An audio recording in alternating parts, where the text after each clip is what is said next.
லட்சத்துல கடன் இருந்தாலும் ஈஸியா தீர்க்கும் எளிய பரிகாரம். லட்சத்துல கடன் பிரச்சனை இருந்தாலும் ரொம்ப ஈஸியா தீர்த்திட எளிய பரிகாரம் ஒன்று சொல்றாங்க.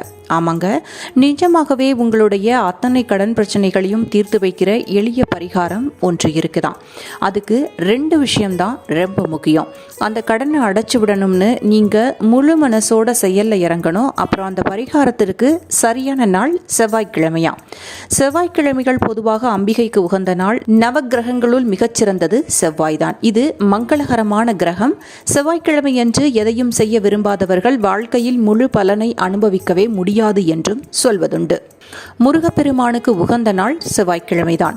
திங்கள், புதன், வியாழன், வெள்ளி நல்ல காரியங்களை செய்வதற்கு ஏற்ற நாள் என்று நினைப்பார்கள். ஆனால் நல்ல நாளாக இருந்தாலும் பிரதமை, அஷ்டமி, நவமி திதிகள் வரும் நாட்களை தவிர்க்க வேண்டும். செவ்வாய்க்கிழமையும் உகந்த நாள்தான். மௌன அங்காரக விரதம் ஒன்று உண்டு. தர்மசாஸ்திரத்தில் இதை பற்றி மிகவும் சிறப்பாக சொல்லப்பட்டுள்ளது. செவ்வாய்க்கிழமையன்று மௌன விரதம் அனுஷ்டிப்பதால் யாகம் செய்த பலனை ஒருவர் அடையலாம் என்கிறார்கள்.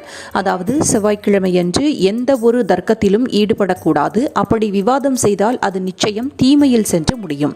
அதனால்தான் செவ்வாயோ வெறும்பாயோ என்று அன்றைய தினம் வாதம் செய்யாமல் மௌன விரதத்தை அனுஷ்டிக்க வேண்டும் என்பதுதான் உண்மையான பழமொழி.